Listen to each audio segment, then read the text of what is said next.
ඉතින් මෙන්න මේ විදිහට තමයි කොටි අදින්නෙත් නැතුව කපරාදු කරන්නෙත් නැතුව සම්පූර්ණ පිටින් කරන්න සැලකෙනවා. ඊමාර මේක වැදගත් වෙනවා. බලන්න මෙන්න මේ විදිහට. මෙන්න මේ වතුර ටිකක් ඉව ගන්නවා. මෙන්න මේ විදිහට පංච එක අත බුරුලෙන් මම ඔයාලට වීඩියෝ එකක් දුන්නා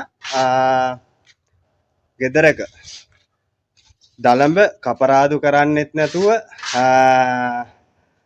කොටේ යදලා ෆිනිෂ් කරන්නෙත් නැතුව ඒ දෙකම දෙකේටම යන වියදම කවර් වෙලා එකම දෙයකින් සම්පූර්ණම ස්ලැබ් එක ෆිනිෂ් කරගන්න. ඉතින් යාළුවනේ මෙන්න මේ විදිහට තමයි ඒ දෙකම නොකර ස්ලැබ් එකක් ෆිනිෂ් කරන්නේ. ඉතින් ඊට පස්සේ ඔයාලට පුළුවන් තින්ත ගන්නවා නම් තින්ත ගන්න, පිලර් කරනවා පිලර් කරන්න, කිසි දෙයකට බය වෙන්න දෙයක් නැහැ. ඉතින් වගකීමක් සහිතයි වැඩේ කරන්න. ඉතින් මෙන්න මේ විදිහට තමයි යාළුවනේ අපි වැඩේ කරන්නේ. ඉස්සෙල්ලාම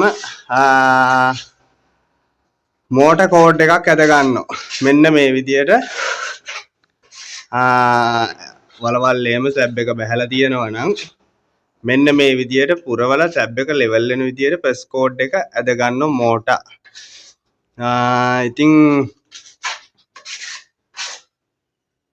අපි බලමු කොහොමද මෙතන ඉඳලා වැඩ ටික වෙන්නේ කියලා, ෆිනිෂින් එකටම යන්නේ කොහොමද කියලා මම සම්පූර්ණ වීඩියෝ එකක් දෙනවා ඔයාලට. ඉතින් මෙන්න මේ විදිහට තමයි යාළුවනේ මෝටර් කෝඩ් එකේ සෙකන්ඩ් කෝඩ් එක අරගන්නේ. සෙකන්ඩ් කෝඩ් එක අදලා ෆිනිෂින් කරන විදිය තමයි මේ පෙන්වන්න හදන්නේ. ඉතින් මෙන්න මේ විදියට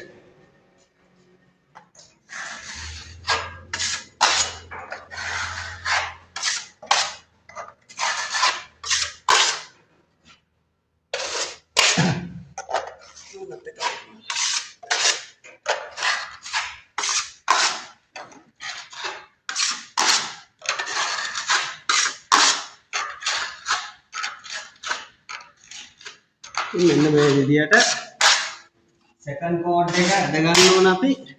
ඉස්සරින්ම ටිකක් තුනිය තමයි. ඉතින් ස්ලැබ් එකේ පොඩි පොඩි බලවල් තියෙනවා නම් යාළුවනේ මේ පොඩ්ඩක් ප්‍රෙස් කෝඩ් එකේ පුරවලා ලෙවල් කරගන්න ඕනේ.